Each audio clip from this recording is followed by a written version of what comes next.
You had two really good first at bats. Just kind of what was working for you there with the home run and then the single. My first AB, he wasn't throwing much off speed, so I was kind of just sitting on the fastball until he proved that he could throw his off speed for a strike, and he kind of threw me all fastballs, and then I put a good swing on one, and then in my second AB, it was just kind of trying to have a selfless AB and move the runner over to third base, and ended up getting a knock out of it. So that was just a bonus. But whether I got a hit out of that or not, I moved the runner, and that was what I was trying to do. When did you start feeling really good offensively? Was it back in the fall through the preseason? Or? I would say like late fall-ish, right when I started getting into the mental game, kind of understanding what, how you view yourself kind of, affects how you play, and kind of grounded myself in my faith and understood, who I am, and, you'll never be able to outperform your self-image. So I kind of see myself as the best player on the field every time I step in the box, and whether or not I am, but as long as I have that in my head, then I think, I have the opportunity to be the best player on the field. What does it take to get to that place where you do have that headspace? It was a lot of work, I'm going to be honest. But our director of mental training, Dr. Joe Whitney, is really good at what he does. And meeting with him and kind of just understanding what part of the mental game I had to work on was huge. And the visualization and kind of seeing myself be successful versus, kind of what if something goes wrong.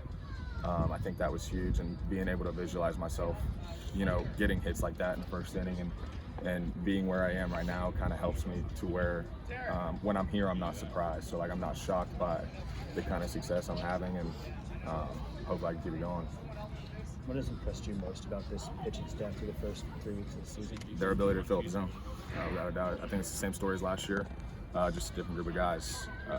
Today we had a 9-inning shutout and no walks, and that kind of tells you everything you need to know. They're going to throw hard and they're going to fill it up. I mean, Jackson Leaf was throwing power sinkers. Even the umpire was kind of surprised at how much his fastball was moving. So everybody's going to be around the zone, and we're going to challenge you with fastballs. And when we need to throw off-speed pitches, we will, but we're going to be around the zone, and you're not going to get free bases very often. What was the difference in the first and second inning for Hundley?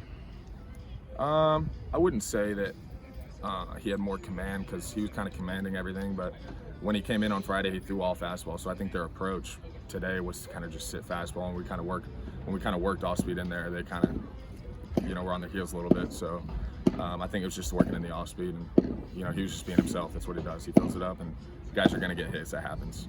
So. How much has Coach Vitello helped you personally while you've been here and the rest of his coaching staff? And how much do you think that's had an effect on your start of the season and everyone else's as well? I firmly believe we have one of the best coaching staffs in the country, if not the best, in terms of I think they're so young and their energy is so contagious that I don't think it's possible to really have a bad day around here. I think their energy is really good, and I think the way that he interacts with us personally is a huge deal, and he takes a personal account into my hitting, and Coach Q takes personal account into the way that I lift weights, and I've gotten so much stronger since August and since last year. So I think that how personal they are, and how they kind of deal with everything with each player. It's not like you have to do this as a group. It's you can do this if you want to, but if not, we'll find something else that works. And I think that's why we're so successful. Y'all didn't face much adversity the first 2 weekends. I guess how important was it to have a weekend where y'all did and were able to respond? Yeah, I think it was huge.